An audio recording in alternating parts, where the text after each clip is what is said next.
We all know healing is a journey, and it starts with the little things that we do every day. That's why I've been loving Butter and Lie's Healing Turmeric Soap. It's packed with the power of turmeric, known for its anti inflammatory and brightening properties, plus nourishing oils like organic shea butter and olive oil to soothe and hydrate your skin. This soap isn't just about getting clean, it's about transforming your skin health. When your skin glows, you feel more confident, more at peace. Take a moment to care for yourself inside and out by visiting butterandlie.com and use code HEALING15 for your 15% off of your first order. Trust me, you deserve great skincare. Black woman, it's time to heal and feel, be real. You just gotta take your time, unwind and chill. Cause now it's time to love yourself, build emotional and mental health. Cause black woman, it's time to heal and feel, be real.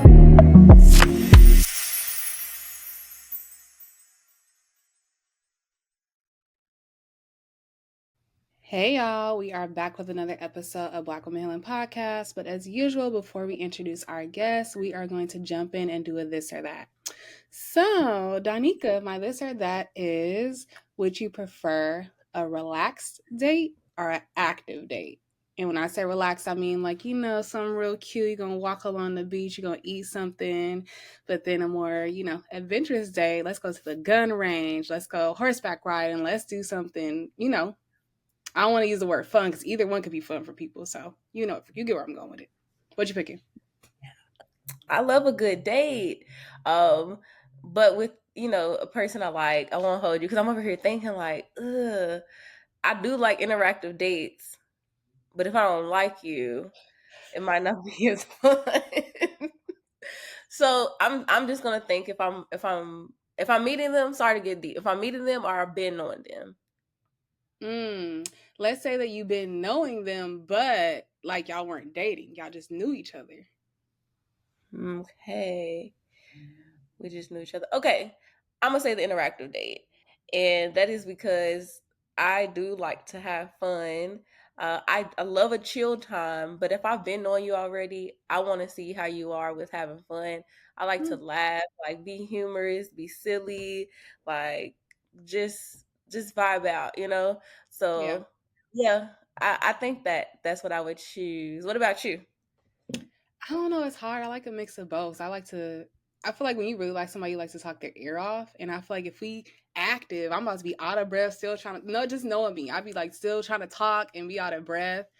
So I think I'm gonna pick the more chill day. I will hope that it's somebody that's like thoughtful though. Like, don't take me to the movies and go eat. Like that's just I always tell guys like movies and bowling, those are not dates to me unless we've been together for a minute. Like those are things you just get up and do. So I will hope that, they're so creative with it. What about you, Lee? I am 100% going to say the active date Mm. because I love to see like people in action just to see how they respond to certain um, situations. Are you a critical thinker? I don't know, can we have a good time together? Because friendship is super important to me. So you might be able to find commonalities in conversation and have a good conversation with people on anything, especially if you are just a deep thinker. But if we can have a good time together, I feel like we can go the distance. So yeah. Yes. I love that. Well, thanks y'all for sharing. I'm going to go ahead and introduce our guest. So, our guest today is Lee Greer. And Lee Greer is a wellness coach, author, speaker, founder, and CEO of Body by Lee, a health and wellness organization founded to help women achieve health, wellness, inside and out. For over 10 years, Body by Lee has helped thousands of women achieve their health and fitness goals by utilizing science backed fitness and sustainable nutrition. Most recently, Lee was featured on the OWN reality TV series Ready to Love, where she reminded women that they have the power to attract what they deserve and reject anything less. Lee is the author of the new fitness journal, Dear Me, and the new book, Keep the Crumbs, a woman's guide to attracting what she deserves in love and life. So, today we'll be talking about healing from toxic relationship culture, knowing your boundaries, and attracting what you want in love and life. So before we even jump in, Lee, what led you to applying for the TV series Ready to Love, and what was your mindset going into it? Well, I was led to apply for the TV show, which was so outside of my character. Normally, I'm not even like a public relationship kind of person. So to take the chance of falling in love on television was risky business for me. But at the top of the year, I just wanted to challenge myself to get outside of my comfort zone and do things that I wouldn't normally do. Um, I've been able to work hard and be successful in health and wellness, but you cannot work hard and be successful in love. So that's something that, you have to be intentional about bringing your life into balance in that area. If I continue to stay in the house, I'm not going to meet anybody. I go to the gym, I already know the guys there. So I just wanted to give at the time what I thought would be like experts a chance to handpick somebody for me. So that was my mindset, like going into it, like, let me let somebody else pick for me because maybe my picker is broke. Ooh, maybe my picker is broke. And then, you know, thinking of that piece of you eliminating yourself, meaning you picked, you did your thing. So, well, I, we should give a small little excerpt about Ready to Love, right? Mhm. So if folks haven't watched it, Ready to Love is a dating TV series on OWN, right? And I feel like it's been several seasons at this point, right? Yeah, I do believe we are on season 11, maybe. Wow. It's a people need help dating. People really need help with dating. So it's been, like it's continuing to like grow, and more people are tuning in, season after season. I think people love a good love story. So watching it in hopes of seeing somebody succeed in love is easy. Is an easy kill for the show. So yeah. Definitely. And it's all black people, right? It is. It is all black people. It's like if the people haven't seen the show, it's like an elimination show. It's a group of men and women, and each week, the women eliminate a man, and then the next week the men eliminate a woman. But Mm. leave it up to more, I eliminate myself. Yeah, we're caught up. Exactly. So imagine that. So basically, Lee eliminated herself. So what we want to know is what were you really thinking when you eliminated yourself from a whole TV series about dating? So I just stayed true to who I really was, even on TV. Like, would I in real life tolerate these things? Absolutely not. So we were getting close to the end of the season. I think it was one episode left.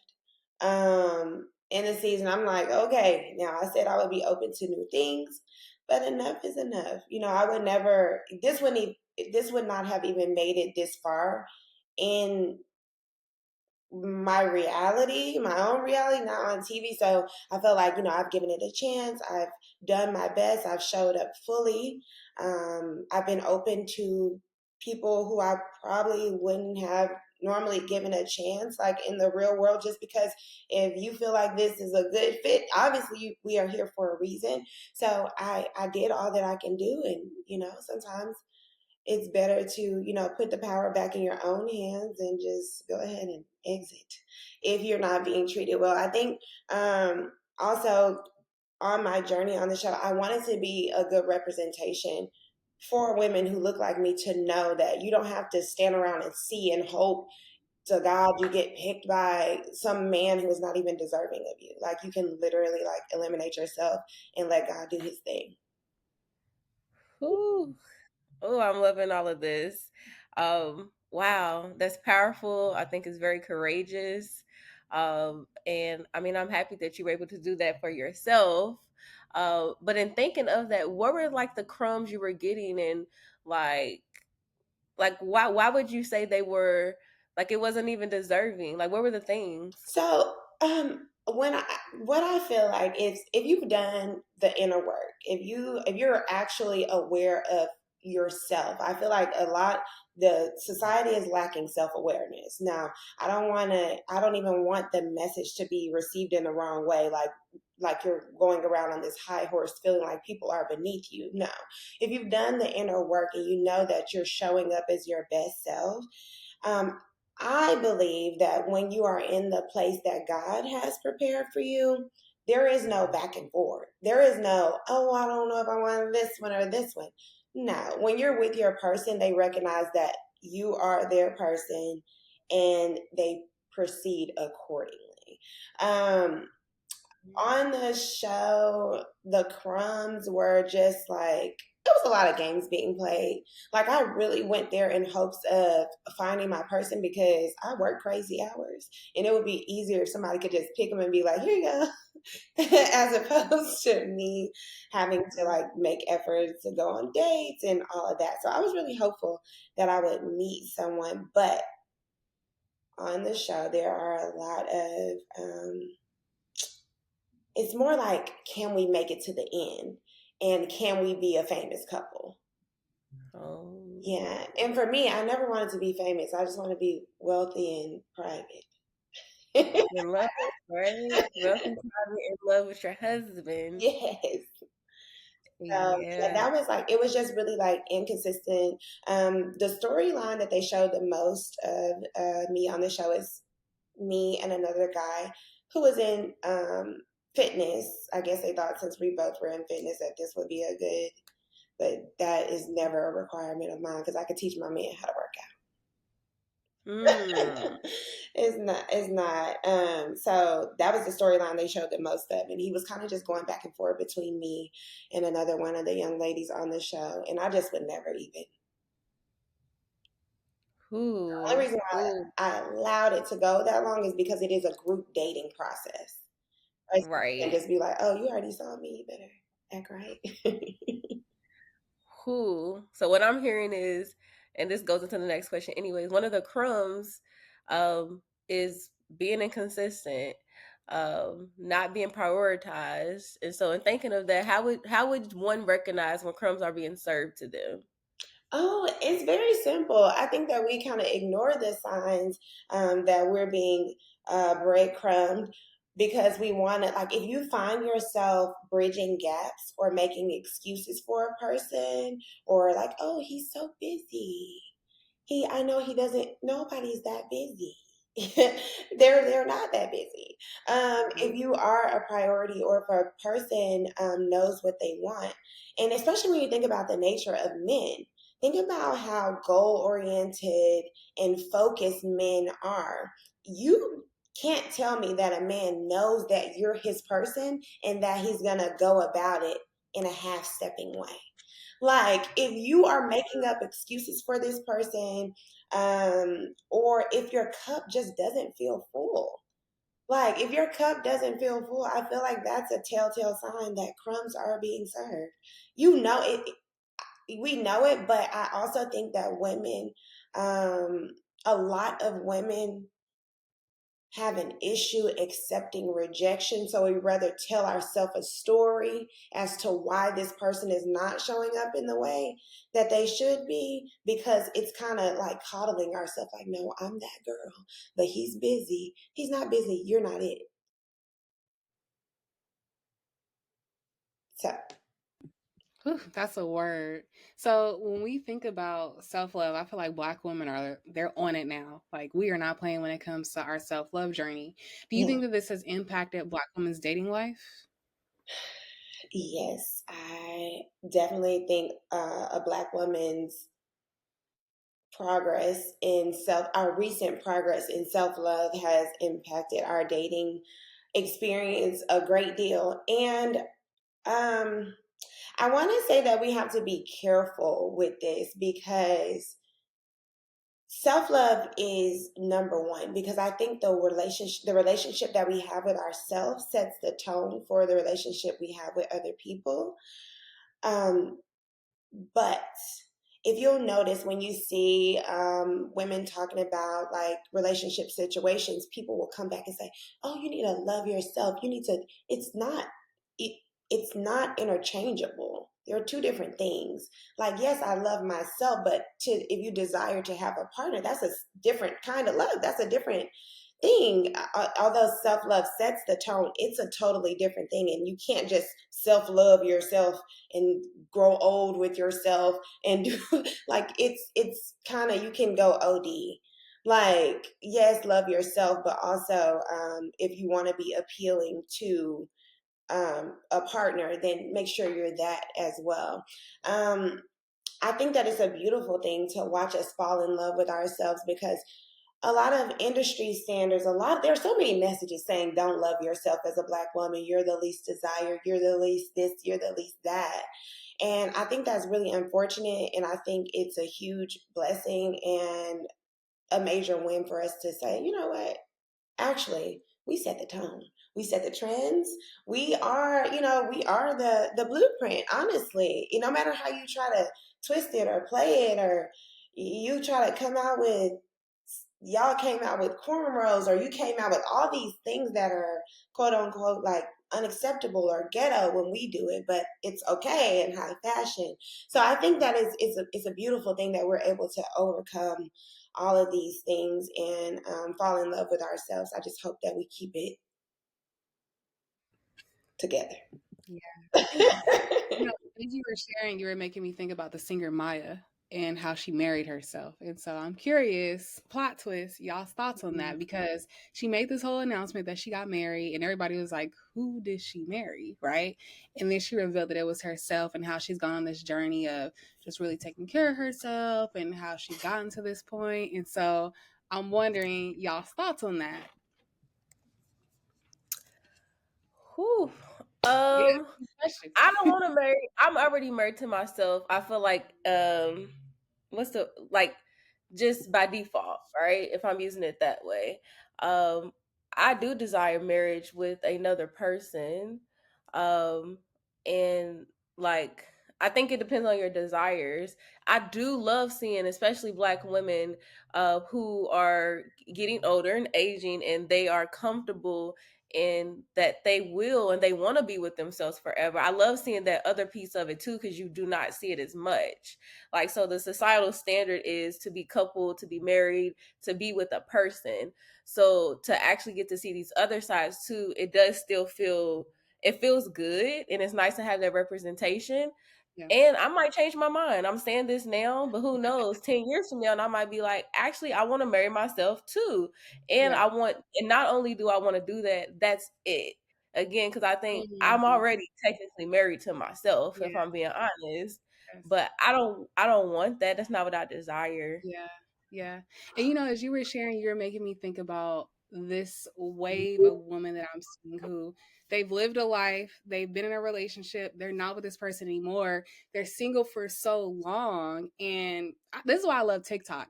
I've fallen down the 60 and older finding love rabbit hole, and I love it there. There's this one lady, I'm sure y'all probably seen her, she's like going viral. She has a salt and pepper gray hair. She dresses really nice. I can't think of what her TikTok is. I gotta find it. She dresses really cute, and she had found this man. They fell in love. Ultimately, he passed away. But what I got from out of that, she talks about how he showed her she could love again because she was single for so long. She had already had kids and stuff, was with somebody that didn't end very well. But just to see how, like, you almost saw her become a butterfly again. Like, it was so beautiful just seeing her, like, fall in love and how this man treated her. And I love the 50 and older getting married, finding love rabbit hole. Like, it's just so adorable. And it reminds me, like, you can start over, you can be single for a bit, and you can land somewhere that feels like home no matter how old you are. So, I don't know. What y'all think? I always question when I see people saying like, I just want to be single. I want to be, and I understand now. Our experiences shape our reality, so it depends on what journey you've traveled. And I do believe, like, I know older women who have had the love of their life, and they've been married, and that person has passed on. They've passed away, or I understand that perspective. But unless you just I try to look at it from, are you afraid? Are you afraid to say that this is what I want, because you're in fear that you might not get it. That's what I always question about people saying, like, I'm okay being single forever. And because I mean, like, I love myself, I love alone time, but to say that I'm okay to be single forever, for me, that definitely is just not the reality. And I'm always mindful of, even with my girlfriends in conversation, if they're tired or exhausted or somebody's been playing games, it's like, I just want to be by myself. I don't even want to be bothered. I'm like, girl, watch your mouth. Watch your mouth. Yeah, yeah, no, that is true. I think I most and I think it's beautiful to have people around you who have both, right? People who are in relationships and people who are single, regardless of your status, because you do get to see those different sides, and I think it actually helps you to be grateful for wherever you're at. Because I have single friends who are like, I want to be in a relationship, and I really want this, and I really want that. And then I have friends in relationships who be like, oh my goodness, I don't want to do this anymore, and complaining all the time. And so I think what that does, at least for me, it makes me grateful to be wherever I'm at. Because if I'm in a relationship and I've been wanting to be in a relationship, then I'm really going to tune in and like really focus on like, okay, wait, this is something that you said you wanted. Let's be in this, like fair enough, there's going to be adversity. Same thing with singleness. There's adversities in that too. So if I'm going to be in my singleness, I'm going to be grateful and happy as well, uh, as much as I can, in either state. Um, but to wrap that up, though, I do think some people don't want to be with other people. I do believe that. Yeah. That some people are just like, no, I don't want to be in we'll say a long-term relationship, because I get exactly what you're saying, Lee. Like we're social people. Like that's literally how we exist. We need to socialize, but maybe people don't want to, like they don't desire to be in long-term relationships, Yeah, right? Like I understand. I can understand that because look at the stories that you see as well in dating. Like, it's totally understandable. But for me, desiring so much the polar opposite is always so hard to wrap my mind around. Oh my God, you just don't want it. You just don't want to like have anybody. But I always, life has taught me so much about like people have so many different stories and experiences that, sure, I mean, I can accept that, like if that's someone's reality, but it's just hard for me. Like if I try to put it in my own lap and say, I don't want, no, I can't even say it. Yeah. And this I, makes me like wonder, for those who are feeling hopeless and that they'll be single forever, because they aren't accepting the crumbs, and even the other side of those who are holding on to a relationship because they're just willing to hold on to the crumbs because they don't want to be single. What would you say to those people? So the first thing I would say to people who are holding on to crumbs and in unfulfilling relationships is I always give my girlfriends this example. I always ask them, if you like to get to a destination, like you're trying to go out of town, say to California, and it's telling you you're getting closer and closer to New York, like you're going the wrong way. If you keep driving, you're never gonna make it. You're not gonna get there. Like it's not there because people say all the time, like, I don't want to waste the 3 years that you're not wasting, you learned a great deal. Like you learned a great deal in this. You get out of that vehicle and you get in a vehicle that's traveling the direction towards the destination that you would like to be at. Like you don't ever continuously, if somebody is not treating you well, if you don't feel like a goddess queen that is walking and blessing this earth with your presence, absolutely not. Like no, there is if you can, I always say God doesn't give us a vision that he can't turn to reality. So if you can see a greater love in your mind, if you have a desire for a greater love, then trust God's plan for your life. No, I mean, trust God's plan for your life. He showed it to you for a reason. You did not envision a low down, dirty, shiny relationship. So let it go and get what God has in store for you. And to the people who feel hopeless, there's so much power in the things that we say. I believe in manifestation and faith and God and all of these things. So I think that you have to continuously speak out of your mouth what you desire to have. I think you have to continuously show up as a woman or man who is deserving of that relationship that you say that you desire, and just continue to put yourself in good positions and know that, I don't know if you can, I just believe with my whole heart that if you have a vision for something, that God will see it through. I firmly believe that God cannot lie. So continue to show up in that way and know that if you can see it, you can be it. Like, I might be crazy. When it's all said and done, we'll see. But so far, God has not lied. Mm-hmm. I love it. I love it very much so. And as you were talking about that, you were talking about this piece of, if for folks who are in a relationship and receiving those crumbs, and it's so many different nuances to once you get into a relationship, and what that, even what we talked about earlier, what that self-love looks like. Because when you're in relationship with another person, it can look different. Meaning, I think sometimes people go like to the other side, where it's like, oh, I'm not happy all the time, every day, then this relationship is not for me. But that's also not true as well, right? Like, it's this piece of, it looks different in a relationship, but you point this out several times today in our recording of like consistency. If you are consistently not happy every day, you don't feel good, your cup is not full, then that is a huge indicator something's not right here. Then if it's a bad day and that person's getting on your nerves because they chewing too loud today, but they're treating you right overall and consistently every day, you're not feeling that all the time, then that's probably something to work through, right? Yeah, y'all catching my drift? For sure. Like, I think that people have to realize, like, feelings are not fact. Like, you have to really examine that and be a good communicator as well. Like, sometimes our partners can make us feel a way that they didn't even intend to. So give that person the opportunity. Say, hey, when you did this, it made me feel like this. Is this what you intended?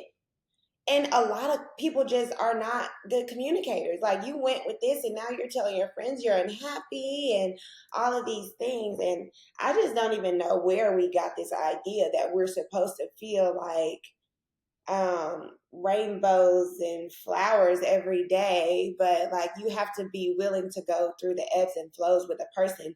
You just need to make sure that that person is the person you want to do it with. And I always think about, like, is this the person, as we continue to grow, we're going to go through hardship, we're going to have bad days, we're going to have all these things. Is this the person that you can do that with? Is that the person that you want holding your hand through those things? Will they hold your hand, or will they say, oh, my homeboy got a game today? Yeah, Not ask again. yourself the important things. And that's really what I kind of try to challenge people to do. In my book, Keep the Crumbs, I was like, write down your non-negotiables or your red flags, or write down the things that, because sometimes you can write it down and you can feel like, this is silly. This doesn't even matter. Because often people will ask me, like, oh, especially guys, well, how much does a guy have to make to date you? I'm like, I've never thought about that. I've never once in my life thought about that. There's a certain kind of man, of course, that I hold myself to high standards. So there's a certain kind of man that I'm going to attract. What you need to look for is he ambitious? Where is the character? Because certain people are not going to be down for long. Like, you're looking at the surface level of things when you really need to look at character, because money can be gone. Would I be okay with you if you lost all of the millions of dollars that you had? That's the question you need to ask. I'm loving this conversation. But as we wrap up, we always do what's called takeaways for our listeners. This could be anything that comes to mind for you that you want to leave with the audience today. Okay, so in my book, chapter 2 is about building your inner confidence. And it's so important to me. It's like, Keep the Crumbs is all about, like, setting the table for the experience that you want to have. What I would love to challenge the listeners to do is to refer to like chapter 2. If you have the book or don't have the book, I'm going to give you the rundown right now. It's about washing your hands, and that's about building your inner confidence, because like I said earlier, the relationship we have with ourselves really sets the standard for our other relationships. So I would like to challenge everybody that when you wake up in the morning, usually you go to the mirror. I would like to challenge everybody to give yourself a compliment every day when you go to the mirror. Like, I use this in my community of women a lot of times, because as women, we go to the mirror and we're like, ugh, like I look this, or something. You normally pick yourself apart. But if you can fall in love with yourself, if you can compliment yourself each day for 30 days straight, I don't care. Like, when I go to the mirror in the morning, I'm like, okay, eyebrows. Okay, that's what you're doing today. Or, that's how I talk to myself, because it's so important that we're able to do that. And I've had women who have been brought to tears because they couldn't think of one thing. But you have to love yourself first. And if you can fall in love with yourself, you're not going to entertain somebody who is not absolutely in love with all of your details. If you can truly fall in love with yourself, and that compliment it can start out, it doesn't have to be physical things. Like, it can be about the light that you add to rooms when you walk in. It can be about how you're so kind and loving, or whatever it is. Start with whatever you can start with, but give yourself a compliment first thing in the morning. So that is my challenge to the listeners. I hope everybody does well with it, because all of y'all are beautiful beings. So get to complimenting. Yes, I absolutely love that, and I hope that I also will take that homework. And so, if you all have been listening, Lee has a book. All of this information about your book will be in our description. Everybody tune in, follow Lee on all of her Instagrams, her social medias, her website, all the things. And we hope that you enjoyed another episode of Black Women Healing Podcast.